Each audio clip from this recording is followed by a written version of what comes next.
Hello, my name is Heitor from Bacula, Latin America. Today I'm going to talk about the Bacula Enterprise Global Deduplication.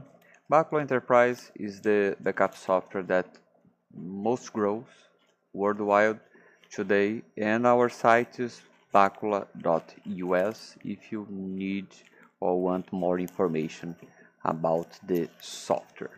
Global deduplication is very useful for backups because it reduces very much the space required to storage backups.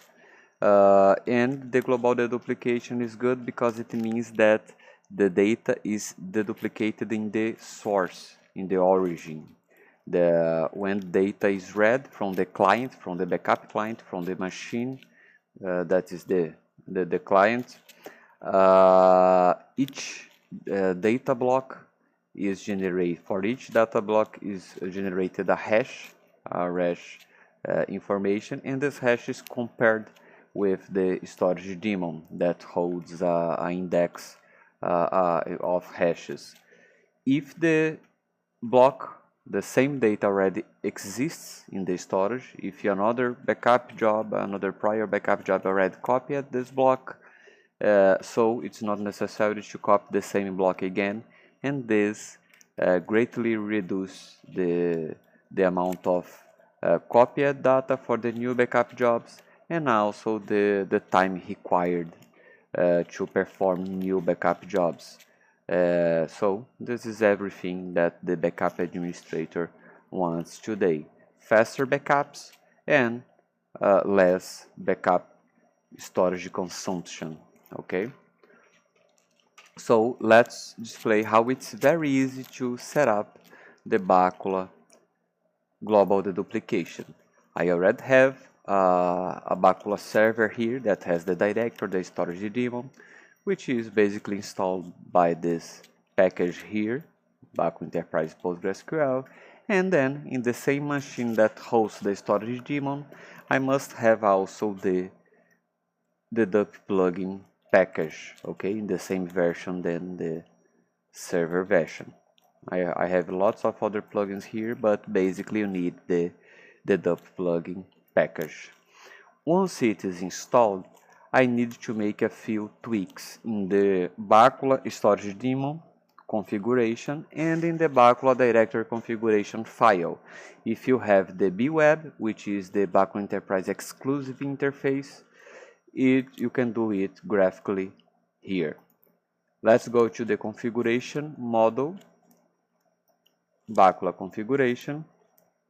First, I'm going to configure the storage daemon. I just click here in the storage daemon so I can enter into the storage daemon settings. First thing, here in the storage daemon on self-definition, this is a configuration resource that defines the all storage daemon working. I must edit this configuration, come to dedup options, and then set up these two directories. The first directory is where your backup data will be stored after the duplication, so it's very important. It's very important to be reliable disks.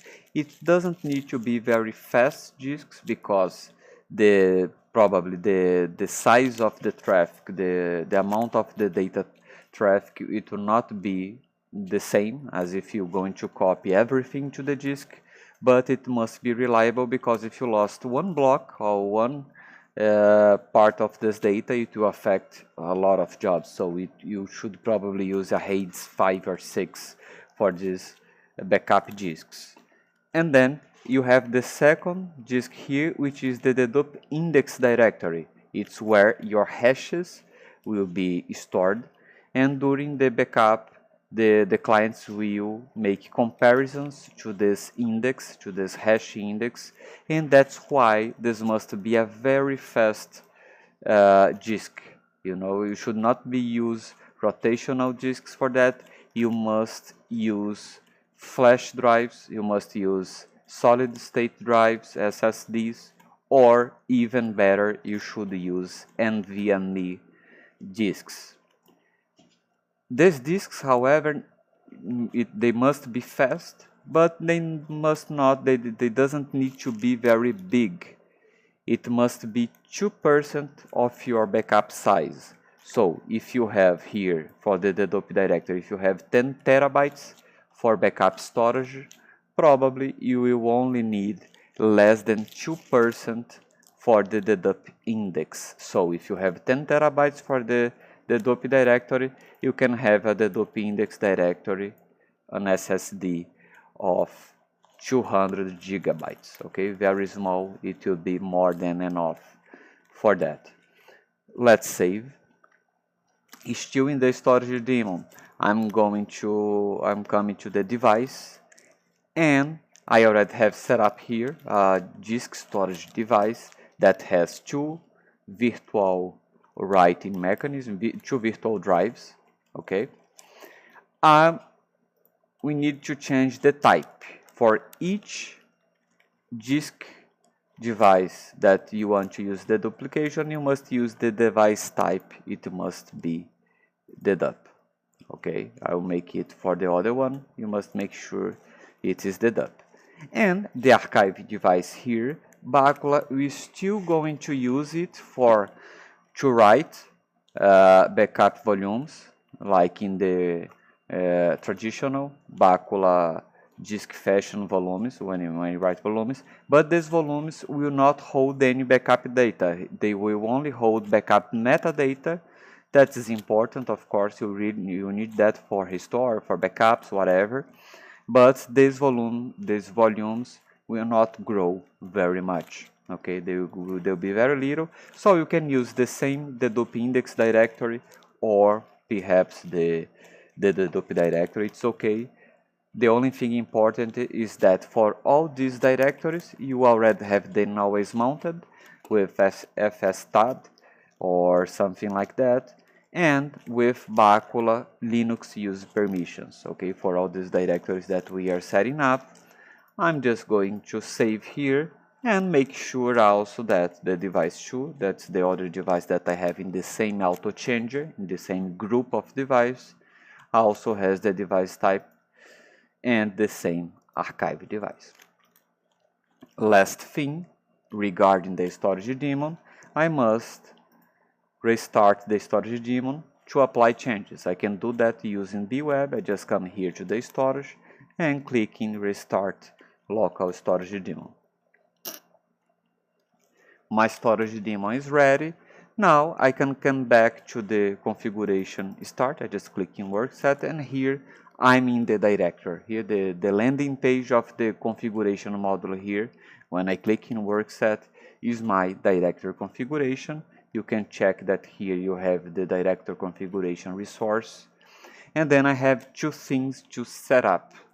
One thing, it's important to, in the storage association here, where you tie the director to your storage, you must disable compression. You are not going to use the Bacula traditional software compression, because the duplication is far more efficient if you deduplicate non-compressed data. Okay, it's far more efficient. And the duplication, the Bacula Global Deduplication plugin, it already compress data after the deduplication. So you don't need to flag that, which is the data will not come from the client deduplicate or compressed, only deduplicated, and then the deduplication engine is going to compress the data. Okay? This is important. I'm saving. And finally, for each file set, you are going to choose if you want what compression, what deduplication method do you want. So it can be files, it can be plugins like I'm using here. And in the options, the file set options, you're going to say if you don't want deduplication, if you want deduplication on both sides, which is the global deduplication, or if you want the duplication only in the storage side. Why that? The global deduplication, it consumes a little bit more CPU on the client. So if for some reason you don't want to use that CPU overhead on the clients, which generally is more advisable, it's more efficient because it is a trade-off for all the data traffic, you can use the duplication only the storage. Okay,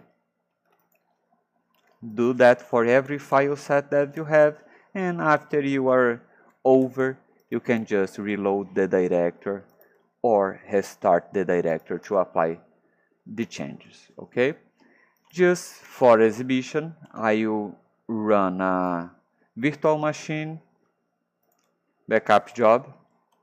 I will do a full, I could run a differential or incremental, whatever. The duplication affects, benefits all types of backups, but I will run another full backup job. This is a small virtual machine. It has between 700 and 800 megabytes. It's a CentOS minimum installation, but you will be able to observe that the data traffic is very small. It's something like bytes or kilobytes of written information. For that correspond only to the blocks that really changed from this virtual machine. Of course, I already done a full backup from this virtual machine in the past, so this is why the traffic is so low. Here you have the current traffic, and here you have the overall copied data for this backup. I'm here and backuping the whole virtual machine with the vSphere plugin. It's important to say that the global plugin, the duplication plugin, it saves not only in the backup, but also it can saves data on the restore. So also your restore jobs are going to be faster. That's it. The duplication is over. You can see here in the Bacula backup log that there is 99.9% of the data reduction for this backup job, which is great. Yeah, great for this job.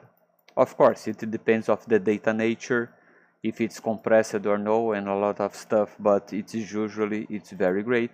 If you need more statistics of the duplication, you can come here in the Bweb statistics and dedup usage, you know, and see how the duplication, the overall duplication performance. Here in my laboratory environment, I have databases, I have files, and lots of stuff.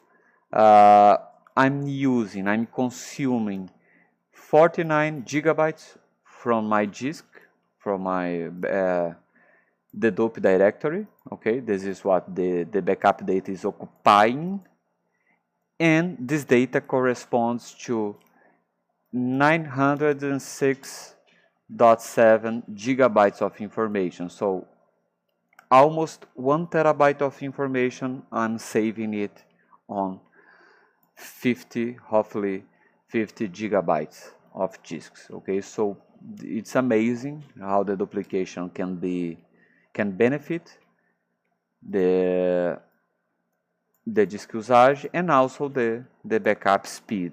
Here you have a graphical representation of the blocks. Here it's the techniques of each block size.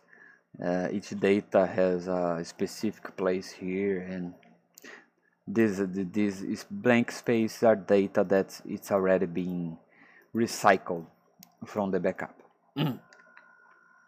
So that's it. Our site for English speakers is bacula.us. You are a Bacula Enterprise licensed distributor in Latin America, and if you have any interest, our team will be glad to assist you. Okay, so thank you very much. See you later.